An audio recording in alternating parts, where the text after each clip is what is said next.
Hi, my name's Rhys Up, your local golf professional here at the Downshire Golf Complex. Now, for today's tip, we'll come to the edge of the green, and I see a lot of people struggling with this area. They're pretty straightforward chip shot. Which club do we use? What should we use? What's the easiest club to use? And quite often, just because we can't visualize the shot, we struggle and hit something that should be easy to hit, and we make a mess of it. So we're going to have a look at three options today as to what's easier. Putter's pretty easy from here on a pretty dry day, but we're going to leave that out for now. So we're going to look at three clubs. I've got a 7-iron, a pitching wedge, and a 56 degree sand wedge here. So if I step on the club face of the 7-iron, you can see the launch is going to be fairly forwards, and it's going to run quite a lot. Here, the pitching wedge, you can see will launch a little higher, therefore it'll run a little less. And here I have the sand wedge, which is going to launch a little higher again, therefore run even less. Now, the trick is to encourage or to get you to work out how to hit them the right distance is to know how far they roll.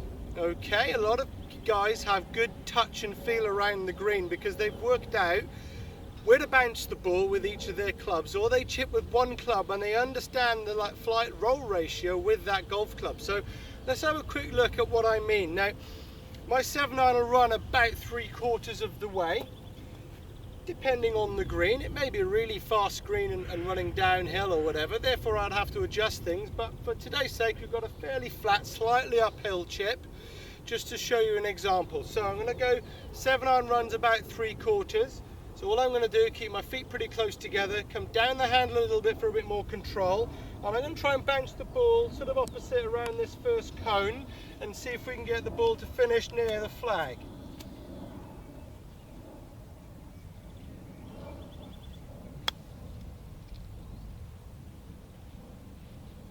Okay, so that worked out pretty nice. I landed it dead next to that first cone, which is about 1/4 of the way, and I've ended up about 2 feet away. Let's try another.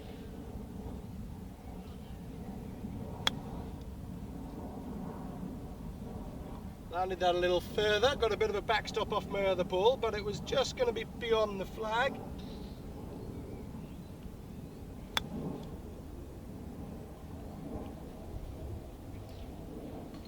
And that one just happened to drop in, landed it perfectly at that 1/4 point. So there goes to prove that my 7-iron theory is true.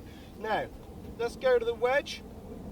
A bit more 50-50 this time, therefore I'm going to have to fly the ball further. The further you have to fly the ball, the more difficult it can get to judge the bounce. But we'll have a little look how we go from here.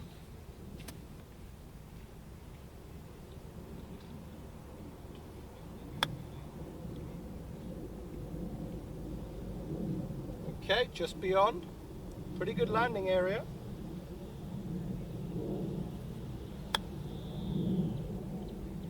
Again, landed it really nicely. That ball sat down very well.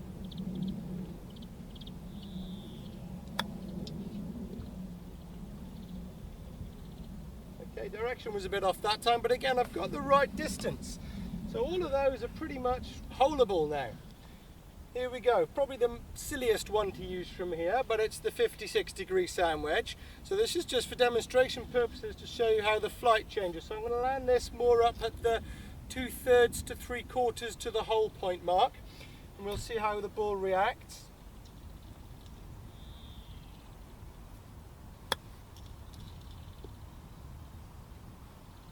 As you can see, I'm getting much less roll.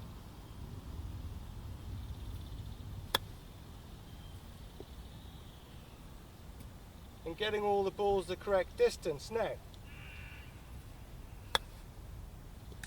slightly mishit that one, but that was okay, bit of a rush. Now, what we're looking for you to achieve here is not that you have exactly the same flight rolls ratios that I sort of worked out for myself, but to work out your own. In different course conditions, different playing positions, they will differ a little bit. If we're going downhill, you might play the 9-iron to a 7-iron position, 3/4 roll, or so on and so forth. You'd adjust depending on the shot, but as a rule there we can see that little model works. Now, a little idea for you to work out your model is if you were to use like a cone or a coin or a marker and were to hit a few chip shots and try and bounce them all in the same place, we would see a difference in the result. So I'm going to use the 7-iron and land it by that first cone.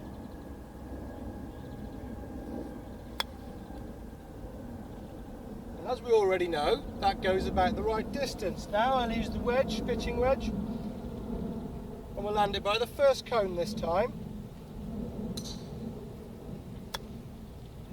Try that again, slightly rushed.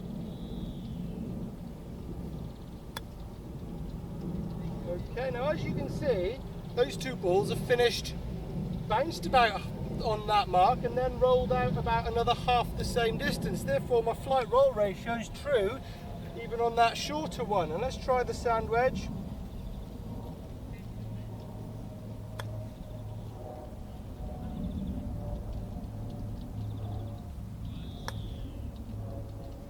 As you can see there again, not much roll. So to recap, know your flight roll ratios, and you'll see from that reverse demonstration of using the same landing area that we then got the same thing in reverse. So we've got the 7 round to roll to the flag, the pitching wedge to land and then roll about another halfway on from that pitch point, and then the same with the sand wedge, rolled about a quarter to a third from where it first landed. So it works if you're close or far away.